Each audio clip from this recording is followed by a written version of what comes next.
जय श्री राम, हरे कृष्णा, जय बजरंग बली।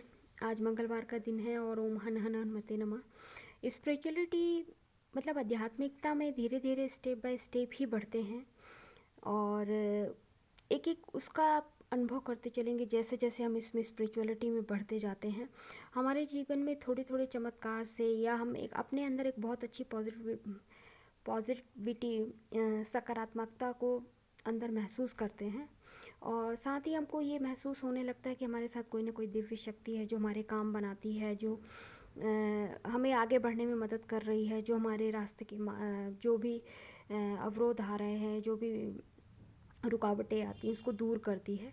तो इसको धीरे धीरे दिन प्रतिदिन भक्ति ऐसी चीज़ है, अध्यात्म ऐसी चीज़ है कि जितना ज़्यादा हम इसमें जाते हैं उतना ज़्यादा हम इसमें दिन पर दिन हमें सुख प्राप्त होता है, आनंद प्राप्त होता है। धीरे धीरे हम इसमें भक्ति में आगे बढ़ते हैं। तो स्पिरिचुअलिटी का मतलब है कि ये नहीं है कि घंटों बैठ के पूजा कर लें या बहुत ज़्यादा कथा या कहानी या उपवास, ऐसा मतलब नहीं है। स्पिरिचुअलिटी का मतलब होता है अपने अंदर एक सकारात्मक सोच को अवेकन करना। जब हम इसमें धीरे धीरे पाँव रखते हैं, हम उस चीज़ को समझते हैं, हमें अपने आप उसमें इंटरेस्ट आने लगता है कि नहीं, हमें थोड़ा टाइम मेडिटेशन में देना है या फिर थोड़ा टाइम हमको भगवान की भजन या कहानियाँ या फिर कोई भी ऐसी स्टोरी को हमको सुनना है जिससे हमारे अंदर एक सकारात्मक सोच आती है।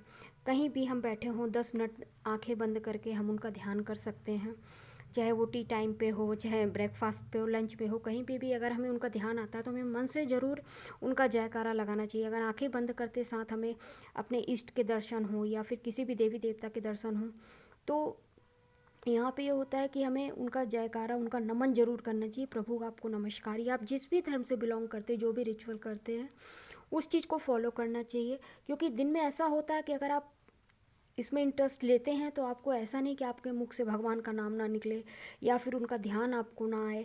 अगर ध्यान आता है कि प्रभु भी हमें याद कर रहे हैं तो हमें उस चीज़ को फील करना चाहिए अंदर से।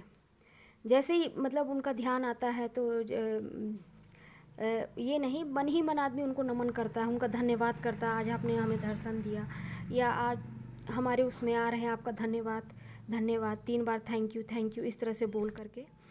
तो ये रहता है, बड़ा ही आनंदित आध्यात्मिक मार्ग होता है। पर हाँ, ये है कि बिना दुख पाए कोई इस मार्ग पे चलने को तैयार नहीं होता है। जब तक सुख सुख है तो कोई भी इस मार्ग पे चलने को तैयार ही नहीं होता है, क्योंकि बहुत कठिन भी है और परम सुखदाई है। श्री राम के चरणों से बढ़ कर के किसी भी भगवान, किसी भी आप जिस भी धर्म को हम मानते हैं, उनके चरणों में अपने आप को खुद को समर्पित कर देना और फिर उसके बाद उसे फिर कोई दुख छू ही नहीं सकता है। क्योंकि भगवान का भक्त ना तो बहुत सुखी होता है ना बहुत दुखी होता है, वो हमेशा एक समान होता है। उसको ये है कि मेरे प्रभु मेरे साथ हैं और मैं उनका निरंतर मनन करता जा रहा हूँ। इसलिए कभी भी जो उनका सच्चा भक्त होता कभी उनसे कुछ मांगता नहीं है।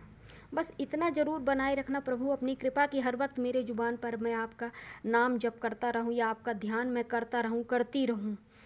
यही मेरे लिए सबसे बड़ी जीवन की सफलता है और यही मेरे लिए सबसे बड़ा जीवन का चमत्कार है कि आज के कलयुग के समय में आपको नमन और आपको याद करती रहूं, करता रहूं।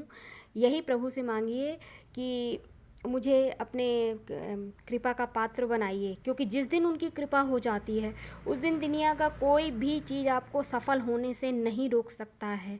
हर असंभव कार्य को आप संभव कर सकते हैं। आपके अंदर वो आत्मबल आता है, वो निडरता आती है कि जिससे हम किसी भी सिचुएशन का हम सामना हंसते हंसते कर लेते हैं।